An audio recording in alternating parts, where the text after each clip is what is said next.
So this morning in worship during the children's message, I talked a little bit about this book, Who is My Neighbor? And so I said that I would share the story with all of you, because whether you've heard it before or you didn't, maybe you're just curious about the story now. So here it is. It's one of my favorite books, and I think it's a fun, beautiful story about who is our neighbor and how we can respond. And as it says on the back, the answer might just surprise you. So I hope that you enjoy this story as much as I do. The story is called Who is My Neighbor? And it is by Amy Jill Levine and Sandy Eisenberg Sasso, illustrated by Denise Turu. Love your neighbor as you love yourself, and love the stranger because you know what it was like to be a stranger. Once there was a town where only blues lived. There were navy and indigo, aqua and sapphire, powder blue and midnight blue. They planted irises and forget-me-nots and feasted on blueberries and blue cheese.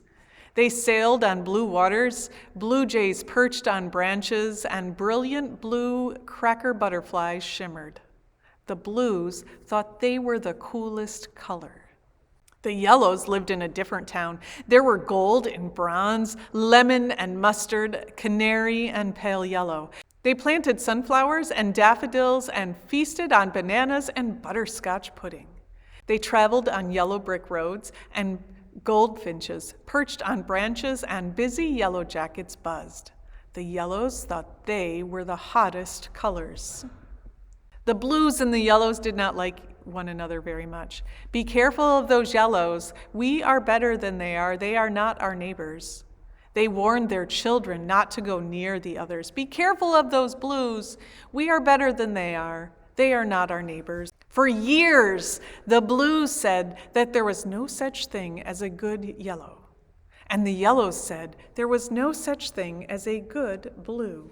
One day, Midnight Blue put on his best blue helmet and got on his blue bike. He loved cruising under the bright blue sky and passing by the tranquil blue lakes, singing a bluegrass tune.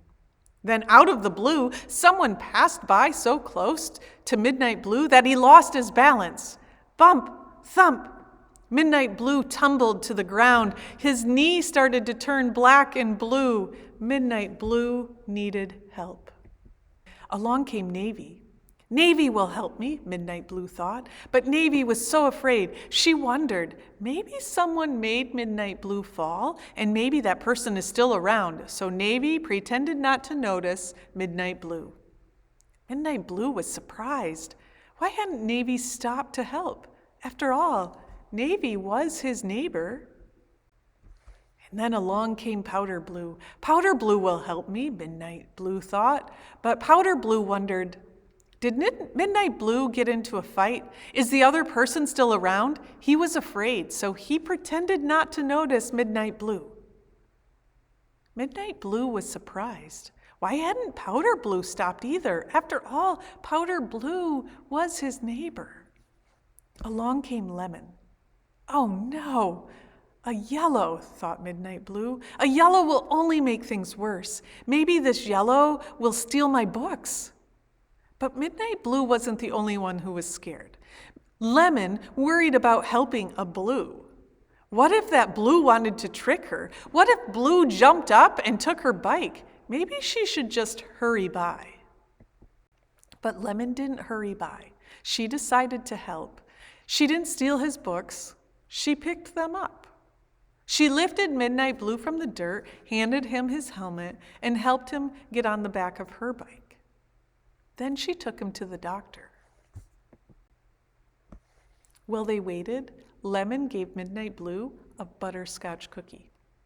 It was broken, but still delicious. Midnight Blue said, "You're a good yellow, not like the others." "Most yellows are good," Lemon said. "So are most blues," Midnight Blue said, and he smiled. He pulled out a small bag of blueberries and gave some to Lemon. They were a little squished, but still yummy. When Dr. Gold came out, Midnight Blue was still a little frightened. Dr. Gold was another yellow, But Dr. Gold smiled at him. She shined a light into his eyes, checked to make sure nothing was broken, and put a bandage on each knee. Midnight Blue turned to Lemon and said, "Thank you for helping me. I would like to be your friend."